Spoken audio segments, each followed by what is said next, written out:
Hey, what's up, everybody? Welcome to this week's edition of the Hot Seat. We're getting ready to get started in just about 30 seconds.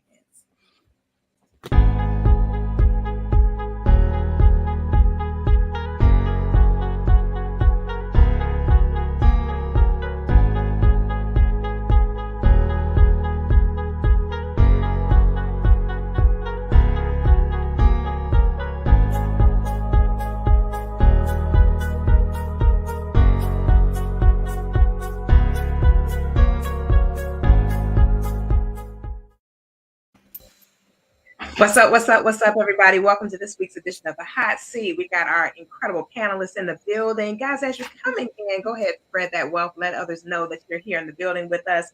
Our amazing panelists will be sharing to their platforms as well, so we can bring everybody to the yard and to the building.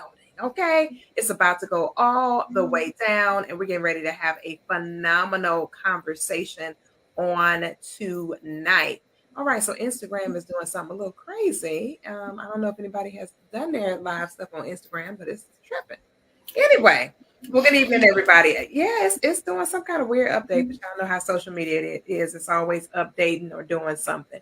But anyway, welcome into this week's edition of the Hot Seat. I am your hostess with the mostest, P. Koffe Brown. And as always, we have a phenomenal panel of thought leaders with us on tonight. We got a few more panelists that will be popping in throughout the course of the conversation, but we're getting ready to dive right into this conversation on tonight. You guys are familiar with Taylor Made in the building, Toxic Bay himself, brazen the roof of toxicity all over the world, nationwide, and the DOC is in the building on tonight, Dr. Woods. So we're going to get this party started. So every single season, we take a chance to go into the DMs and see what people are talking about. People always send questions while we're live streaming. They always have something to say, something they want to ask. Well, why is this and why is that?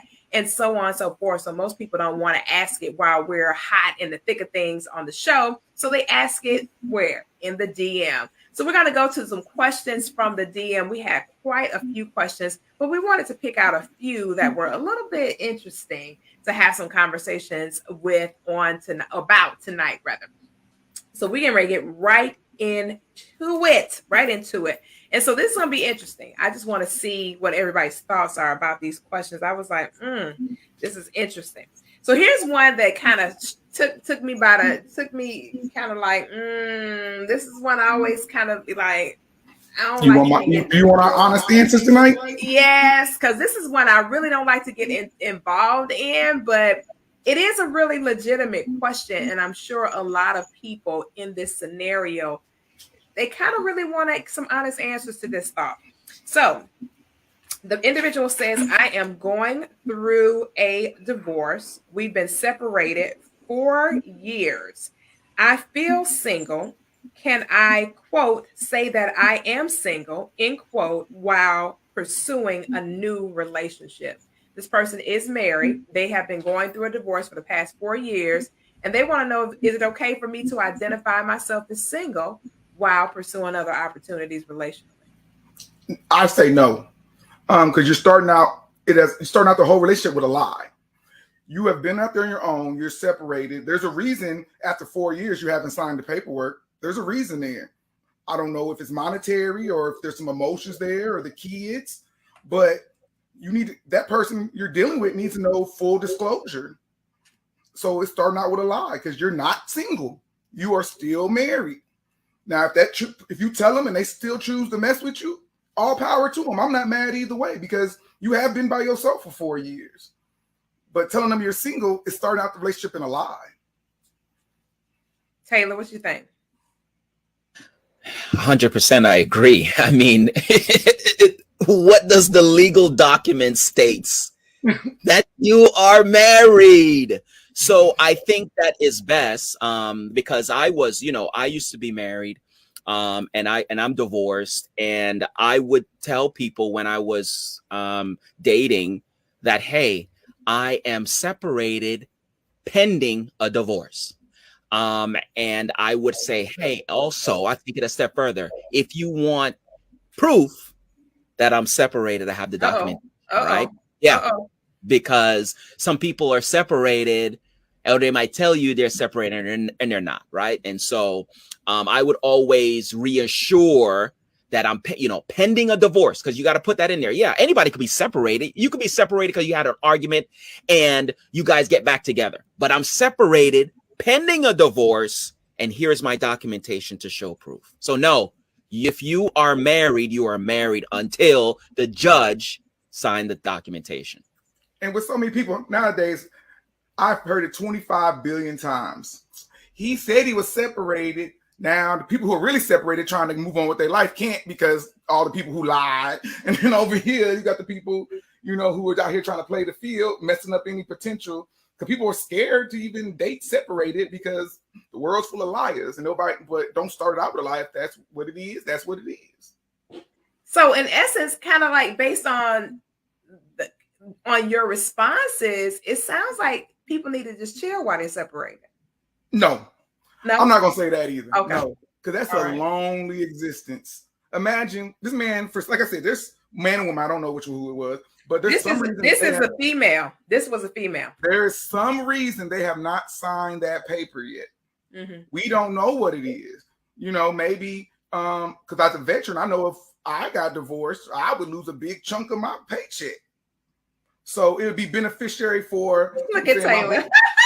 because I wasn't gonna say it in details because we're recording. So, but everything he says, I agree. You know what I'm saying? You concur, Taylor. it'll be big. Like if we sign them papers and I don't have nobody else to go to, or she don't have nobody else to go to, we cutting a big chunk of our money out. So monetarily, it makes more sense. But people don't understand that. They're not thinking about these different circumstances. They're thinking you playing the field or you doing somebody dirty. No, that's why I said go in there and just be honest. If they choose to deal with you, they choose to deal with you. If they don't, it wasn't meant for you. All right, so we're moving on to the next question. Now, this is a juicy one, y'all. This one is real juicy. I'm trying to behave tonight, man. Listen, this one right here might cause you to not behave. This might be the one.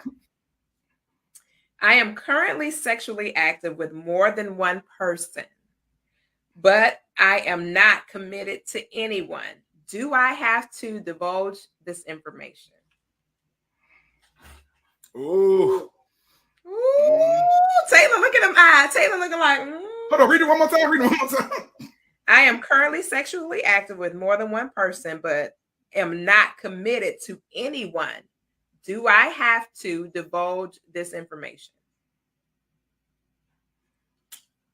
Tell me, you go ahead and hit that one first. Come on, Taylor, because Taylor hit somebody. I hit it. I hit it. Come on, let's just be honest. Like when you're on a dating website, right, and you're talking to multiple people, is that the first conversation you have with the person? Hey, I'm talking to multiple guys. No, it's just something that's automatic. If you are talking to me, and if it's friends with benefits, guess what? There's kind of a rule with friends with benefits, right? Or if there's no commitment, there's some kind of rule. I don't ask you your business. You don't ask me my business. And we're only living in the present, which is the present moment of the agreement. So like that afternoon, that evening, the present moment could be like this next 2 hours. Wait a minute, Taylor. So you basically what you're saying is if I'm just kicking it, whatever, and I'm sleeping with Tom, Harry, Jack, Jim, and Bill, all that's none of your business, is what you're saying. Unless you ask me. Keyword. I don't know, man. I'm not with my man on this one, man, because I don't want to end up on Maury and sitting there asking I'm 1 out of 25 or something like that. So it depends what the circumstances are. Like, I have a friend, they out here, they do what they do. I'm not mad at them. You know what I mean?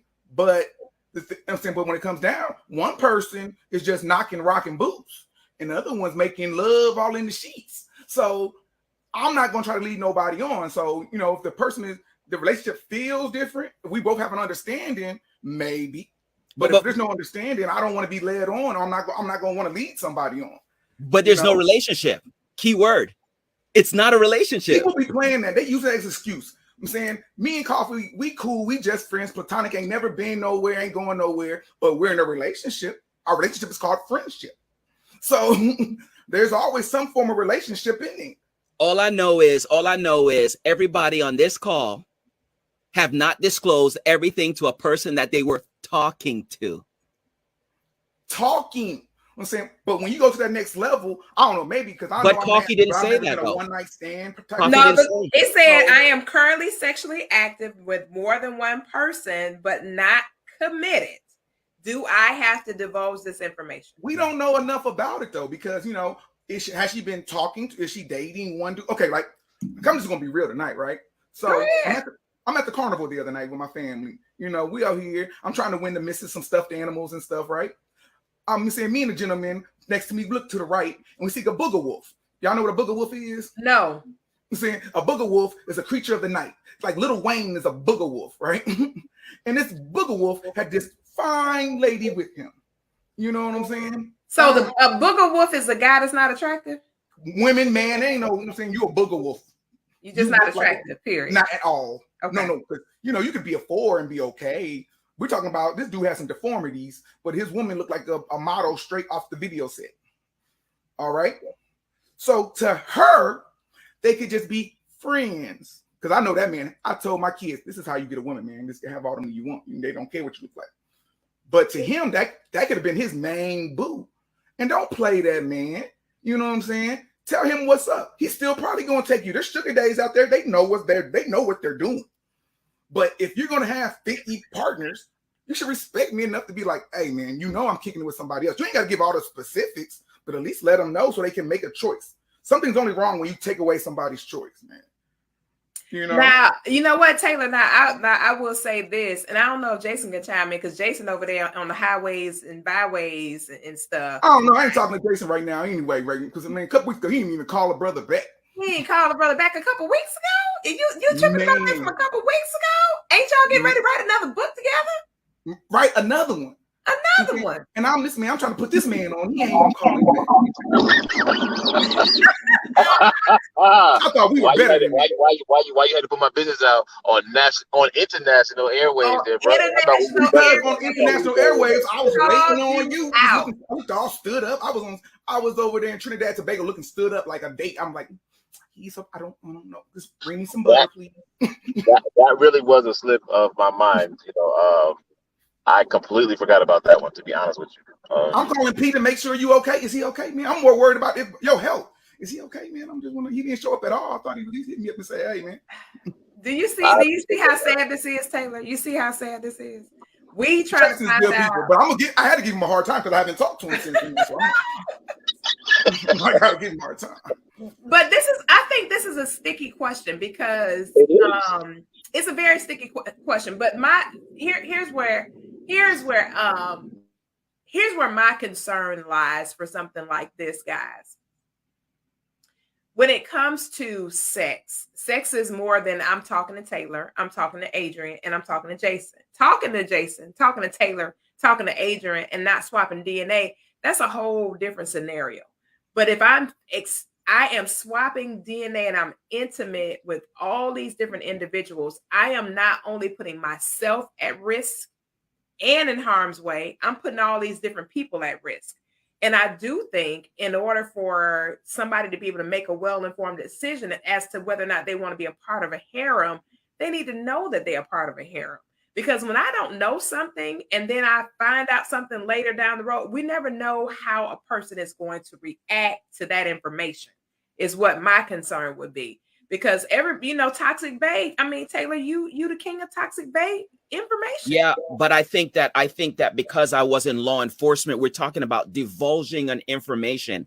Is the person required to divulge that information if you're not? No, there's not a requirement. There's a hope of integrity, though. Yeah, no, 100%. Well, 100% in everything that we do, right? To be honest, to be upfront, to divulge that, you might have a child on the first date, but people don't, right? So it's one of those things on you have to take the responsibility to ask the question.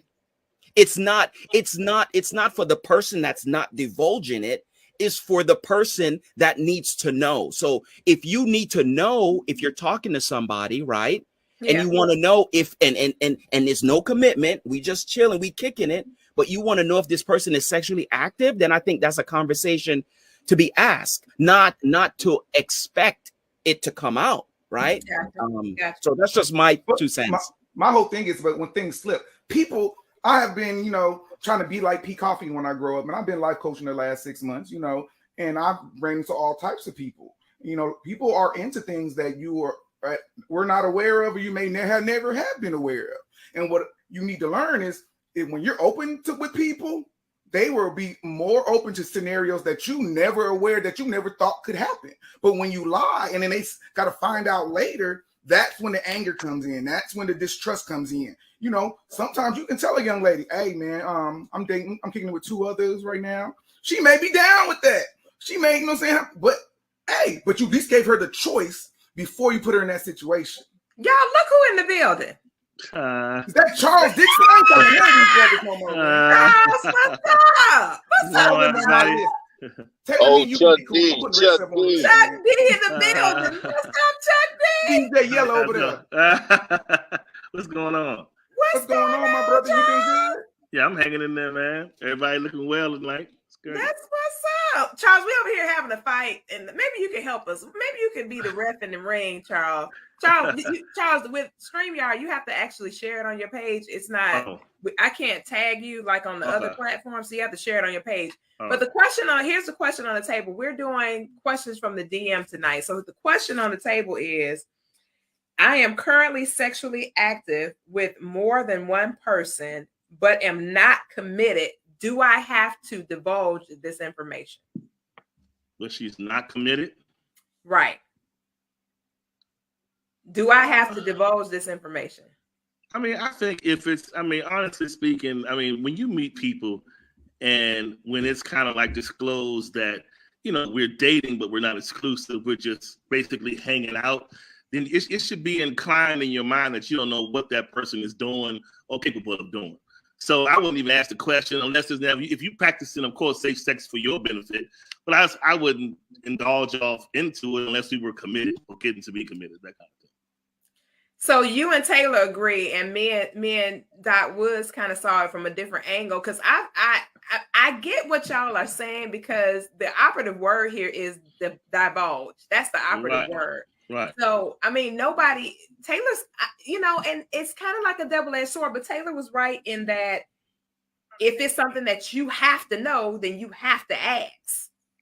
Yeah, and for sure. And the hope is that the person that you're asking tells the truth.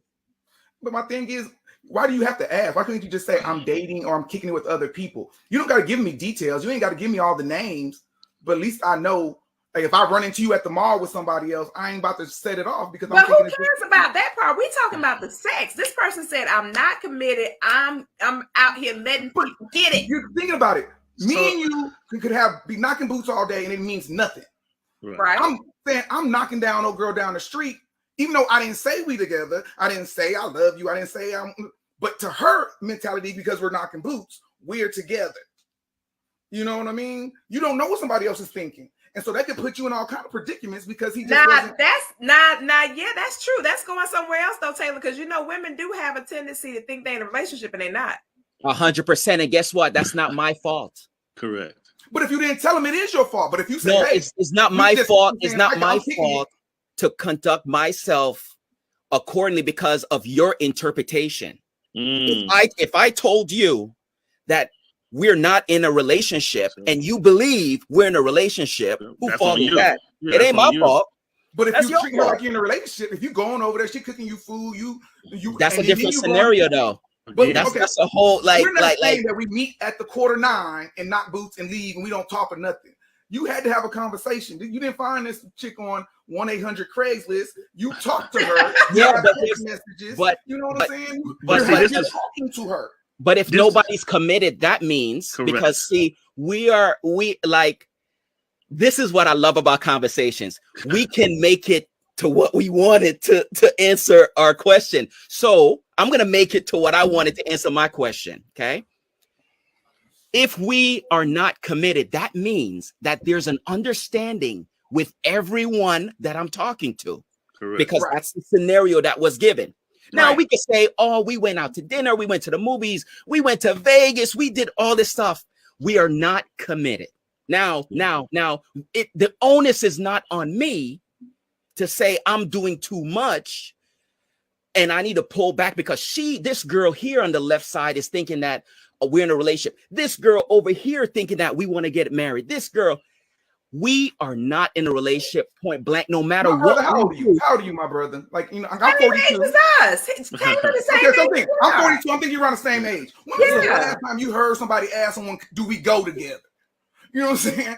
I'm saying, they don't do that anymore. There's a time they just say, "Hey, we together." You know what I'm saying? And we ride this ride out together. So if you don't say, "Hey, I'm kicking it with other people," you know what I'm saying? If you don't put that in writing form, but they gonna think they're allowed to think whatever they want to. But it depends on how we meet too. Because if I'm meeting somebody on a dating website, let's just be honest. This is 2022. We're assume that they're talking to other people. Thank you. We're talking to multiple people. Meet somebody at the church house, the club, whatever. I'm not meeting nobody at the church.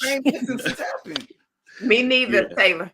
But but that's good though. That's really good though because everybody's got some strong points on this one.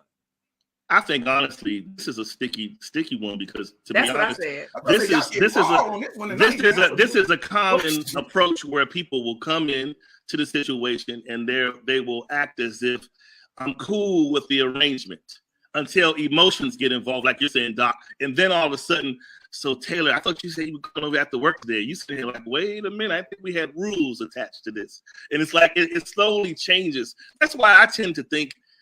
I don't care what people tend to say. It's like if we're human, if we're in the flesh, eventually playing the no accountability, the no connection, no big deal thing. It doesn't play off well, especially for the man, because the woman is primarily emotional. Now we got some men that are emotional too, but more than likely the woman will begin to get in the attitudinal department first before the man. If there's like this casual encounter, because after a while she's feeling like you getting something, you keep leaving, and I'm feeling empty over here. So after a while, that conversation is going to come back up to be like, so what's going on? What are we doing? And the same thing we did in the beginning, friends, right? So you got to be clear. That's why I tell people you got to be clear up front. Don't have these alternative motives if you know you're not built like that. Don't try to play the casual game. We're predators. Men the same way. We're okay with it until we see it. You know what I'm saying? Like, okay, I have my time, but when they see you with another dude, it's gonna be a whole nother. Yeah, because men will collect you, put you on the shelf because they don't want Doc getting to them. So I like you, but that's not enough to make you my focus. But you are good enough to put over there. You know what I'm saying? So that's a common thing. Hey, but I think that what Miss P. Koffe Brown was asking, because I think that we can go into different areas of that question. Take feelings out. I don't care about your feelings. That's not the question. All right, okay. Taylor is toxic, babe, Charles. You fall in love with me. You fall in love with me because the D is great. Who else? That's on you. You wrong. The question is, should I divulge to these 7 women that I'm talking to, that I'm not committed to, that I'm having sex with other women? Should I disclose that to these women that I'm not committed to, that I'm having multiple sex? You're the reason the 70s happened. And my answer is right now, man. My answer is, if they ask me, I have the obligation to divulge. Sure. If they don't ask me, I don't have to say anything to any of these women. Because ain't nobody asked me no questions. I ain't got that. So let's go on to the next question. This one is, since I got all guys, let's head on to this. You got the wrong set of guys too. I know for this one. Hey, listen, it worked for me, right? How long should I wait to find out if we're in a relationship or not? I've been seeing him for 4 months now, and there is no definition. How long should I wait, or should I ask him, are we in a relationship? Depends what your what you think, where do you think you're, depending what the course is going. If you feel the course is going to a relationship, you better know, or we gonna end up like the last question. Yeah. So here's the other question, P. Koffe. What's happening during these 4 months? The typical activities, or you just dating and without the intimacy? You got to dig into a little Well, bit. Let's read between the lines, because we don't have no more information than what the person sent for the question, right? But it is a female, and if she's saying, there's no definition for this experience that we're in, let's just go ahead and hypothetically say that she didn't gave up the cookie, because most of the time, if there's no vagina involved, we can go a little while without we can weather a storm. Yeah, without we fussing. can work As it out. soon as somebody giving up, as soon as the YMCA opens, then it's a problem. It's a problem. Yeah, I want to know: are we in a relationship now? Maybe she just want to ask for money. She wants to know when should she ask or just keep waiting it out. Let me tell you, I posted something the other day. It's perfect for this answer. It says, if premarital sex is your thing, the time to ask the question, what are we doing here, is certainly not while you're still under the covers with them, but well before the act itself commences. What am I saying? If the deed has been done, you've already answered your question. We're having sex before clarity has been established. So basically, if she has that kind of subliminal timeline in the back of her mind, she needs to voice that before we get intimate. Don't try to trick me and date and reverse. Get the intimate part first, and then try to manipulate the get to know me part in the back end. It don't work like that, especially for men. And they might be in your DMs after I say this, but sure. Once you gave up the cookie, you gave up your power anyway. Because you know what I'm saying, if that's all I'm here for, I no longer have to work for it. So you know what I'm saying, you already too late. You already too late to ask me if we're in a relationship. Because I'm gonna say, are we in a relationship? I'm gonna say, what you think? I'm like, and if they say yes, I'm gonna be like, well, that's good to know. Yeah. Doesn't mean I'm saying we're in a relationship. That just means okay, that's what I'm just not going that road. Taylor, chime in on this one, Taylor. Yeah, so I think that it's really troubling to me, because I think that this can go a long time without any kind of clarity. And I think those questions should be asked earlier. Like, are you looking for a relationship? And sometimes we don't ask those questions. We just meet somebody, we go out, we hang out, and we just going with the flow, right? And I think that she should ask. I think that she should, and maybe not because maybe he's not confrontational, and sometimes that might be that question tends to kind of back men up in the corner and cause us to run sometimes. And so I think that she should ask the question, are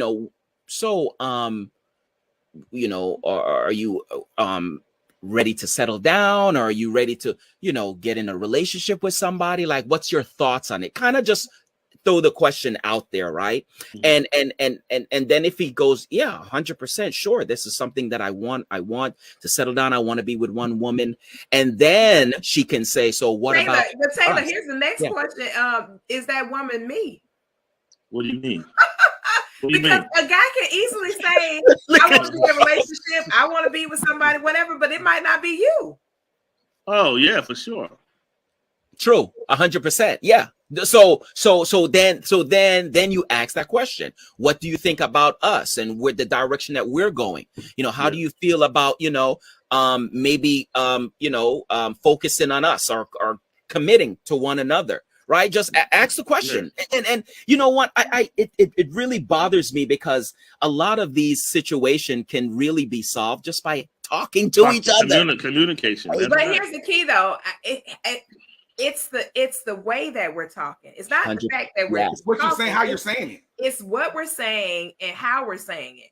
Because if you think, if I'm not cut and dry and straight to the point about you and me, and I'm talking in abstracts, and I do know women have a tendency to do this. We have a tendency to talk in abstract. But what do you think about this and that? Instead of saying, hey, what do you think about us in this regard? Or us as it pertains to this or that?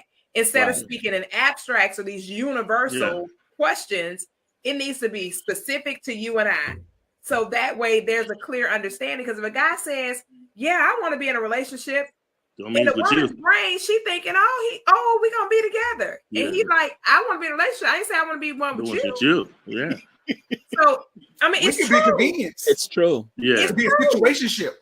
Exactly. So if the questions are not asked specifically geared towards you and I, then there's not going to ever be any clear direction. But you know, I saw something probably a few weeks ago, and it said if you got to ask, you definitely not in a relationship. If you can't see the signs, you're not in a relationship. If I don't talk about taking you to my mama house, if I don't let you talk to my friends, if I don't even just call to let you know where I'm going, not because you mad, because I'm just thinking like, hey man, I'm about to run over here to the south side real quick. What you gonna be doing later? Right. If I don't do none of that, we ain't together. Right. If you're not including her, then it's definitely a no. Or if I'm not making plans that include you, like man, I think like right now, what is it? March, about to be April. Man, I'm thinking about Christmas. I'm gonna go ahead and go cruise. What you think? You about thinking about rolling with me?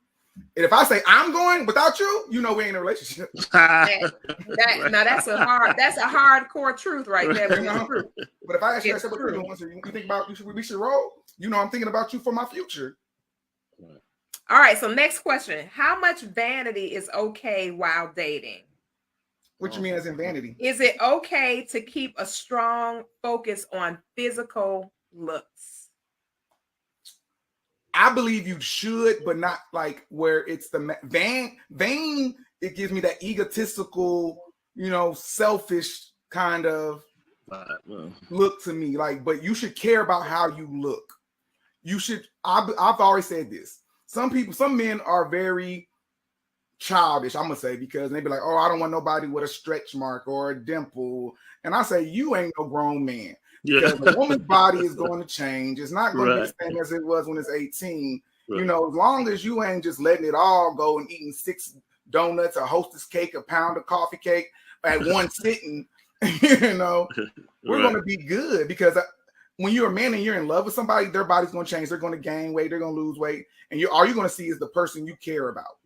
But if they just, if they were, body looking like a Coke bottle and now they look like a milk gallon, now that's too far. You know what I'm saying? So you should at least keep it up. Like, hey, I met you like this. You ain't exactly like that, but hey, man, I'm still seeing that, that goody in you. So this is another tough question, P. Koffe, because this is the era of the snatched. And so you're not going to find too many women that you can date nowadays that, let's just say, if they have a little bit of undesirable weight on them or just a tad bit this, I don't like my stomach, I don't like this, my breast is hanging a little bit. Most women are having that conversation about going to Miami or the Dominican Republic to get an operation. I later had a conversation. so I'm saying that to say, how do you discuss that as it pertains to vanity versus her choice to just want to look better? So that's why I said it's kind of like, I hate Snapchat. Snapchat is the devil. I said this is the era of women becoming snatched. Snatched means I got the BBL, I got the operations. What's it called, the mommy makeover? Yeah, the mom, they get the butt lifts, all kinds of stuff that's happening nowadays. And so women, I do believe there are women that are taking it a step above vanity, because some women may look decent already, and it's already like, okay, so what are you trying to do now? And so then you have the women that's like, look, I've had my children, I've kind of carried around this undesirable weight, I have the opportunity to do it, and I just want to feel good about myself. So, where do you draw the line when it comes to that? And that's a hard question, because that's a hard question. And I really don't know the answer to that, because there is this era of vanity that we're experiencing now globally, right? Where I want to look like this because this image reflects this and this image reflects that. But on the other hand, like you said, there are some women who have legitimate concerns about how they look based on some historic event. Right. Something happened, I had this to happen or that to happen, and I want to clean this up. But it's a thin line with that. And more so than not, it's the snatch thing, not so much a person trying to, bring out their best self, more so than it is, I want to have this superficial image for as long as I can. I mean, it's the same concept as, I mean, let's keep it 100. My hair is turning white. I don't want my hair to be right now. What I do, go put some blonde in it, you know, or a guy who has, you know, his hair is all gets gray. sprayed. Yeah, he gets sprayed. Right. And he goes, I mean, I literally saw a guy in the barbershop the other day adding fibers to his hair because his hair was thinning. I seen somebody get their beard painted on. Yeah, wow. And then it was another guy that came in after him, and they was painting his beard black. Yeah. So, you know, all of us have some level of vanity that we're trying to maintain, or you know, some level of youth. You know, we're trying to stay within the fountain of youth. I'm going to drink from the fountain as long as I can drink. But at some point, we have to accept the fact that our body has changed. There is a new definition. I am no longer 25.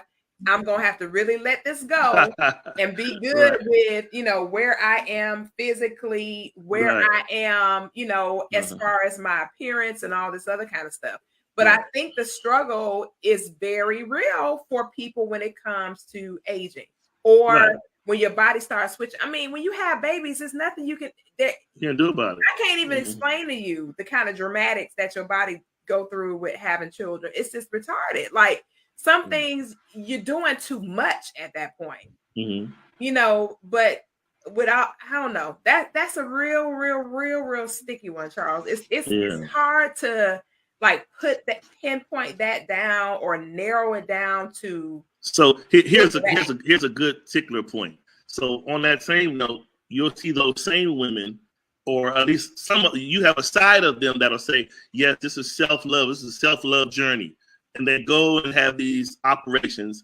And then, so it would make you think, okay, so if this is about you feeling good about you, when it gets done and you look great, why not just be content with what you have, looking at yourself and going about your way? How come it then turns into, let me go on social media tour, let me go to Beach X, let me go to this black and white party, let me do this, let me be half naked all day, every day. So that's where the vanity part comes in. It's like, so are you doing this for self-love, or are you doing this so that you can show your love? Which one, you know?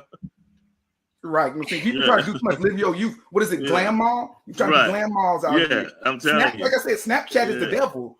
And most time I speak to people who do these things, you look at their spouse, they don't look like that. And most times, most dudes I say, man, it's like, she just wanted it, man. I told her I didn't even really care. I hear that from dudes I don't think it is. I don't think it is the guys that care. I think it's us that care. You know, it's an unspoken competition. It's like Kendrick Lamar said something on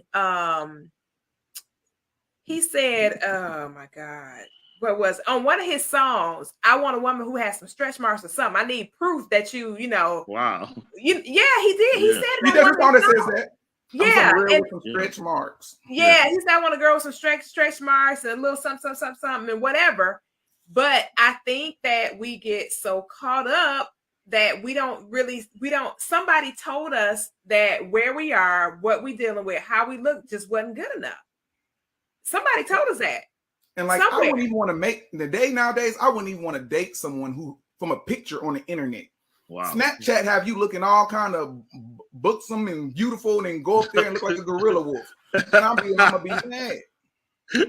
Okay, so we're gonna get to Mitchell in real quick because Mitchell got peoples that popped in on her, so she all up on the podcast with the peoples in the background. What up, everybody in the back? What's up? What's up? What's up, they in the back. What up, everybody? What up? What up? Hey, Miss Koffe. So hey, Chris. So here's the question. Here's a question to Mitchell. How much vanity is okay while dating? Is it okay to keep a strong focus on physical looks?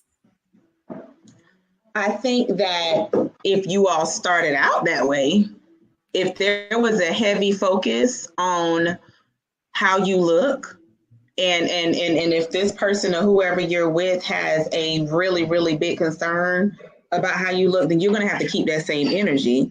I will say this is so funny. I don't know if vanity may be the right word, but I will say this. My husband was out of town for 2 weeks, right? And I know that when he came home, I wanted to have some makeup on. I wanted to have some clothes on, and I wanted to look like something.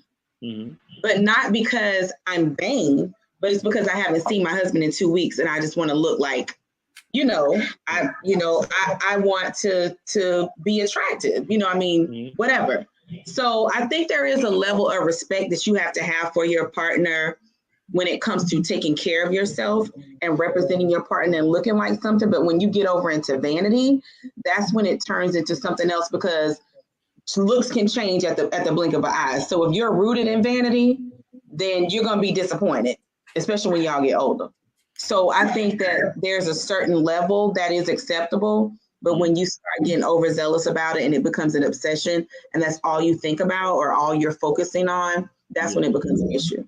And you women have it hard. The standards for y'all are ridiculous. The women's standards are ridiculous. Because you're saying my lovely booby, you know what I'm saying? To me, she been getting kind of thick, you know what I'm saying? And I'm liking it. I'm like, So I've been calling her thickums. But then I had to remember who I was talking to. Right. So right. Ain't nobody want to be called thickums. Nobody wants to be called that. I need to use another word. When I say the word thickums, is what you saying. I say, you think I'm making fun of you or something? She goes, no. Because she know my wife, y'all ain't married to me. She knows. Listen. Martin called Nipsey thickums in Martin, okay? And that was not a good. I ain't thinking about that. But that was not a good representation. Around the house, and I want to see it. Don't be calling her that. You know what I'm saying? You ain't married to me. I know what I like. But you did say your booby. You did say your booby. You had to remember who you was talking to. Did you not say that? And I've been emphasized. They ain't listening to me all day because I said my woman. I had a conversation with my woman because I want her to know when I say that it means that I'm liking what I see. Yeah. You know what I'm saying? And so I'll be like, hey, go bring that thickums here because I want to hold it, caress it. But I'm saying I don't want her to have none of that. I don't want her to get snatched, mommy makeover, nothing, because I'm in love with what I got. You know what I'm saying? And to me, she is, she is in good enough shape. You know what I'm saying? Because I ain't running around no block, baby. You ain't got to run no block either. You know what I'm saying? So you are beautiful to me. Beauty is in the eye of the beholder. If I ain't holding you, I ain't worried about you. Wow. You know what I'm saying? Yeah. So Taylor, hop in, Taylor. What do you think about this concept, Taylor? Because when you deal with Toxic Bay Ministries, y'all, Taylor is the Toxic Bay expert. He literally no joke. This is what he does. He is a toxic relationship coach. No joke. So Taylor, when we talk about topics like this, I know you've addressed some of this stuff with some of the people that you've dealt with.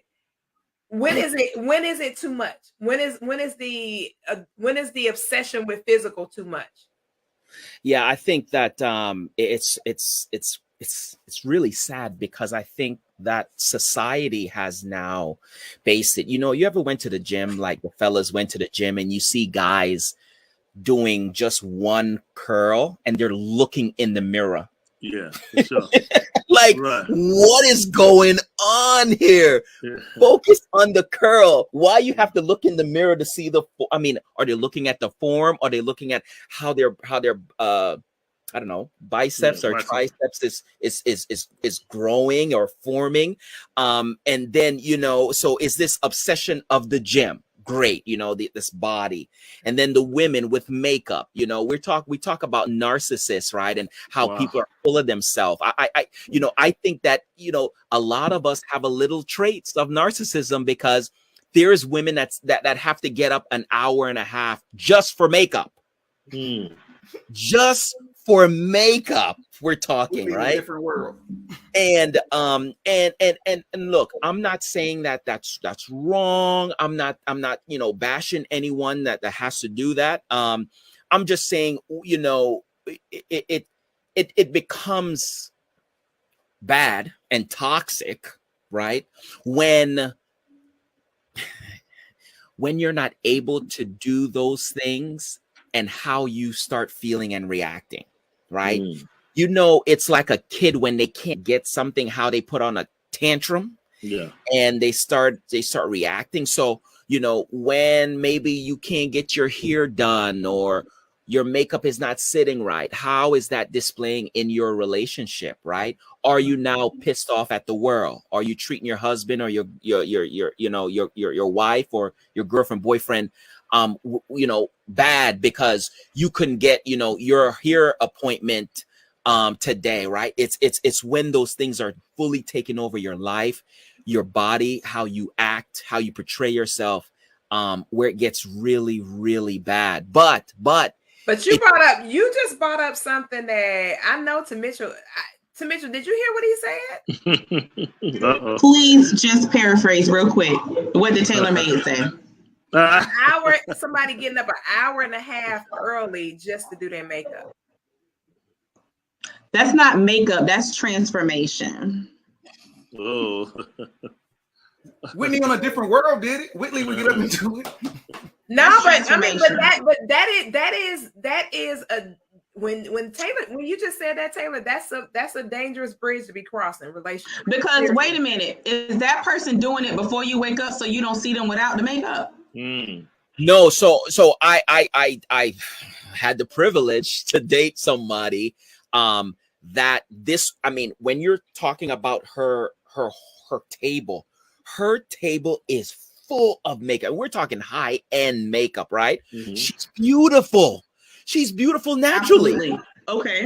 And I'm like, why? But here's the thing. It's a choice that I had to make, that if I'm gonna indulge in this, relationship, then I have to plan everything out with an hour and a half extra in it. Wow. I know. Just for her to put her face on. Just to put her face on. So that's not including getting dressed. That's not including dress or anything. This is just an hour and a half for makeup. And that's something that you're willing to deal with. Wow. Well, was past tense. This was way back. Yeah, this was way back. But we're not talking about makeup too. We're talking about hair too. I remember when I was married, I was young. I was 19 years old. And I helped sewed my ex hair in. Like, I know how to do weave. I know how to that needle, my brother. I know how to take it out. I didn't know how to plait, but I know how to sew it in, right? So I knew nothing moved on that Saturday until her hair was done. Period. Point blank. But I had to, it was my choice to accept that or not, right? Mm-hmm. And so I accepted it, and I was a part of the whole mission. Wow, that is wild. But you know what? But you know something, like, I'm glad somebody asked this question, because that is, when you really start thinking about it and we start unpacking this whole concept of vanity versus, I'm just wanting to look my best. Like what Mitchell gave a great example. She was like, when my husband was coming home, I wanted to present myself, the best version of myself. I haven't seen him in 2 weeks. I want to go all out. He just got in, whatever. But what she did not say was, I put on a whole face of makeup. I went and got some more. I went and added some hair. I went and put on my push-up. I did all. She didn't say that. She basically said, all I did was I wanted to present a great ambiance for him to experience with me. But when you start crossing over to what you're talking about, taking an hour and a half, 2 hours to put on makeup and all that, that is something going on with a woman. Honestly, if a woman is doing that, something is going on. It's a masking protocol. It's a masking. It is, and I feel that way too. I feel like there is something a smidge deeper going on, because for me, I can put on makeup in like 5 minutes, and some days I don't put certain stuff on. Some days I'm barefaced, like for weeks I may go barefaced. But I feel like that there may be something that's more so underlying if it's taken that long. Not even like hiding something in a malicious type way, but there may be something dealing with a self-image. Like Michael Jackson, that was a disease. The Jackson family had a disease. They did not like their appearance. Correct. So they kept doing changes so they could feel like they were attractive. And that's the thing now too. It's some kind of insecurity, or dig this, or it could be learned behavior too. Yes. It could be that person has literally been around in the women in her family. This is what they do. This is what I saw. This is what I've been taught. Right. And so I think this is a normal pattern of behavior. So I apply this as my normal because this is what I saw as normal. And it could literally very well be that nothing is quote unquote wrong with them, but what they had exposure to has dictated this behavior. Go ahead, Taylor. So some folks feel safe behind layers. Yeah, true. So, Go ahead, Taylor. Well, you know, when we talk about the entertainment business, right? Yeah. You know, when we have celebrities put on a lot of makeup and what have you. But not only that, they get plastic surgery done. I'm gonna be transparent, right? If I was in the entertainment industry and I had to keep feeding me and my family, right, and maybe I need to lose some, you know, something right here, would I get it done? Maybe I need to do something because I'm getting some wrinkles. Would I get that removed? Like, you know, it's also pressure from the industry, right? To maintain this appearance. So like the Jackson 5, yeah, they had other issues going on, but they were global. Like they had to look to par. Now, I like Michael Jackson how he was, but then when he was transforming, I'm going to be honest with you, I accepted the new look, right? That new look, but then he went off in kind of a other area that I was like, I don't know where he's going with that. But I think that you know, say for instance, television. When we, can you hear us? Yeah, I can hear. Can you hear me? Yeah, we can hear you. Yeah. Say for instance, like television, right? You know, for me, sometimes like I will put on a makeup on my face, so the lights won't bounce off of my shine. We do that, 100%. We do that, right? But then I was like, holy smoke, this makeup looks amazing. Like I see why women wear makeup. I mean, it transforms you. And then you have guys that wear makeup outside of this, right? And then it becomes a thing. The filters on social media, like we're. Oh, he got kicked out. But we have become a society that is obsessed with perfection. Right. It reminds me of the episode of 106 in Park back in the day when LL Cool J first got his Botox and he looked like he couldn't blink the whole show. And it was like, it bothered me, but it made me. I got to go YouTube that. Yo, go see. I don't remember that. I don't remember that. I don't remember any of that. I remember Michelle falling on 106 in Park. That's the only thing I remember. Yep. Oh, wow. I remember that and when Lil Wayne and Baby kissed. But the point of the matter is, my thing is, this is LL Cool J. Right. This is not, you know what I'm saying, the person. Uncle L. This Uncle L. Yeah, you know what I'm saying? This dude has millions of women following him, and he feels that he must perfect his image and look a certain way. And that has to be mad. That has to be stressful. And then trying to do it right. Because nothing bothers me more than the women who walk down the street, the two lines on the side of their face like this. Yeah. But they feel that they're attractive, even though they're looking like clowns. But they feel they're beautiful. So what about this is making them feel beautiful? And that's the crazy part. You know, all of this. Go ahead, Mitchell. Go ahead. No, I totally agree with you. It's like there is a level of I swear this all goes back to social media, man. I'm sorry. I think just like the comparison kills so much joy and so much stuff in people. And I just feel like when people, I feel like that's the driver. I feel like they're seeing other people, they're seeing what's most liked, what's most shared, what most people love. And I want to do everything I can to emulate that so I can receive that same acceptance. Right. And it's just a continuing thing. Like if you ever watch the show Botched, those people keep coming back for surgery after surgery. And it's not because it's a physical thing. There's something internal going on. Yeah. You know what I mean? So that to me is extreme vanity. Right. You know, and they judge other people based off of that too. But if you're not certain in who you are, you don't start acting and operating as if you got to be on this level of people who are shells. Or like good-looking shells. You have women walking around with clothes that are not made for them. You know what I'm saying? And that's a whole nother show, Doc. That's a segment that we can't even get into because just we don't even have that kind of size don't mean it's for your size.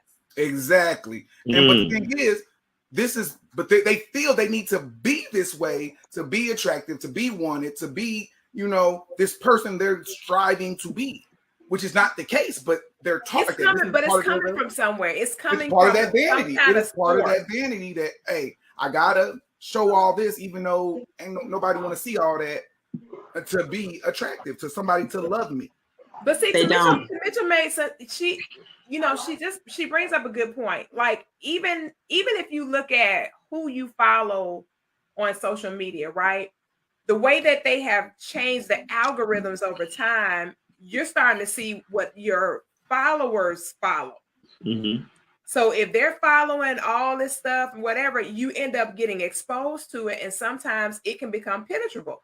Next thing you know, you're like, oh. Or another thing that you said earlier, Doc, that made me think, the people that are in your most intimate space, when they start saying certain things like, oh, you look like you're getting a little thick, boo, or, whatever the case might be, we have a tendency to internalize that and then act it out. And then you got to, then somebody, you're thinking something as a compliment, and now they're taking it as an insult because society says a whole nother thing. Right. Society tells you that if you're not this size, then you're not acceptable. Or if you don't do this, then this is not acceptable, and so on and so forth. And you know what? I see it being inside of a high school. I see it every day. Oh my God. I'm 205 pounds, and they told me I was overweight the other day. I said, man, come on, man, where am I supposed to lose more weight? Wait, overweight where? Exactly. I don't know where. Wow. I was 190. My wife told me I was about to die. And so I mean, and it's so many different indicators and so many different things that we have to be so self-aware of who we are, self-aware of how the comfort level we feel within ourselves. If I don't feel comfortable with my own level of thickness, then I'm gonna make some adjustments. But I don't really care about how you feel about my level of thickness, because that's your opinion. That has nothing to do with me. Right. That's all you. That really has nothing to do with me directly. But if I'm not self-aware, and if I don't have a clear understanding of self, then maybe your words would affect me. Next thing you know, I'm on a binge fast trying to hurry up and lose 22 pounds because you said I was too meaty. Or these parents talking to some of these children saying, hey, this is why are you doing that? You don't want to be this, you don't want to be that. So now they got the fear in their head. Instead of being healthy, it's parents. Right. Mm-hmm. Well, and I'll piggyback off of that, because even with my daughter, I was telling her, I said, listen, we got to start making better food choices. Hey, Taylor. I said, we got to start making better food choices, because you got to back up from the sugar and all these snacks, because that is unhealthy. But I'm not coming from a place of, you know what, you don't want to be on my 600-pound life. You don't want to do that. I wasn't coming from that place. Right. I'm just like, listen, you need to be healthier. I'm not going to support these type of habits, and you got to scale it back. But not in a way, like you said, Doc, that's going to make you self-conscious, because no, you are a beautiful person and you're amazing, but I don't want you to be unhealthy and see this progression and I don't say anything. I would be less of a parent if I just let you eat everything you want to eat. That's not cool. True. You know what I mean? So Taylor, you got kicked out of the church? Somebody kicked you out? No, it's just Messenger. I ignored the update, and then it just had a mind of its own. It said, you don't disrespect me. Oh, it said, no, you're going to take this update. What you don't do is take this update. So I'm sorry. The update don't look right. The update got some vanity too. Very much so. Anytime they kick you out talking about something, if you don't do what I said, then you got to. This the results you're gonna get. That's some vanity. You're right. But to Mitchell, you just said something that really, really is something that all of us can take a page from, and that is how we say something to somebody, so that it won't translate into something that we did not intend for it to be in the first place. Because you said it from a place of, hey, I want to make sure you succeed by way of your health. And you didn't go to the extremity of, if you don't do this, then you're going to have that. If you don't, because people will say that. They will project onto you whatever their issue is. You know what I mean? Yeah. So people have a horrible tendency of projecting stuff on They do. If you're coming in like a wrecking ball, kids, spouse, nobody's going to take it. So if, for me, I'm like, hey, for the next 30 days, we can do this together. Let's do it. Let's walk. Let's make it happen. You can work out. Let's work out together. So it's not more of a delegation. You do this, but it's more of a partnership. And I want to see you win. You know, that's how I kind of presented it. So yeah. Exactly. Well, y'all, it is already at the top of the hour. We literally only got to 3 questions. That was quick. Right. We should That went by. Y'all must have been talking. Well, you know, because some of the questions were good. They were good enough to have a longer dialogue than just 5-10 minutes. It turned out to be where it's like, dang. So you think that's what I love about the power of people asking questions, because you never really know what somebody is thinking until somebody poses that question. You put it out there, and then people can get the information that they need. So, and it was good because I love the fact that the guys didn't all think alike. It wasn't everybody was like, oh yeah, I agree with him. Oh, I agree with him. It was everybody had a different perspective and a different take on, you know, what the person was experiencing. But overall, I think the biggest consensus was the person that was going through a divorce saying that they were separated for 4 years, wanting to be able to identify as single. And Taylor and Doc Woods, they came across. I mean, they just laid the head down. You're not. That's my short answer. You're not single. Yeah, and that's what they said. They were like, that is not something to do. It's not healthy. And it's also a dangerous way of existing, because you're walking into a relationship lying out the starter gate. But Taylor brought it down to another point that you rarely hear a guy say. Taylor said, and if you need documentation, I have it. I have proof of where I am in the relationship. I have proof that I'm separated. I have proof that I am in pursuit of a divorce. Because people can say, oh, I'm separated, but they don't say the part where it's a temporary thing. We ain't really gonna break up. Right. We just moved out and I got this 6-month lease because I might go back home. Yeah, because that's not separated. 6-month lease. I really ain't getting no divorce. That's what I'm really not gonna do, you know. But I'm not gonna tell you that, because if he get right, then I'm gonna go back home. Yeah, you can't do that. That part. But you know, and I love it, because when you start being fully transparent, when you start being fully honest, then you get the results that you really want to experience in your life anyway. And that way you don't harm yourself and you don't harm other people in the process of whatever you're trying to do, whatever journey you're attempting to take. Don't bring people into dramatics that could cause them problems or bring harm to them because you want to be selfish. That's the bottom line. So the person that was separated didn't disclose this, or they did tell the person that they were? No, they were saying that I feel single, so can I say that I'm single while pursuing a new relationship? Yeah, so they were saying that. Okay. Yeah, they felt single, but your feelings ain't got nothing to do with that paperwork that says Mr. or Mrs. whatever. Right. And you don't know what somebody would accept if you're just honest with them. Some people will walk with that way with you anyway. True. Wow. Very true. Very true. Well, we are at the top of the hour. We really could go real much further into this, but we're gonna let y'all go tonight. And we got some good people here on the East Coast, and we definitely don't want to prolong the time, but we will see you all back in the saddle again on next week. Who knows? We might continue with these DMs, because I got a whole bunch. Going down in the DMs. I got a whole bunch of questions that have still yet to be answered. Okay. Whole bunch of questions. All right, guys. So until next time, grace, peace, and blessings. Thank you to all of our panelists. Welcome, Charles Dixon. We ain't see he been in all right. Good to see y'all. Good to see y'all. Building for like 2 years or something. He just coming out. I started to sing Diana Ross. I'm coming. Oh.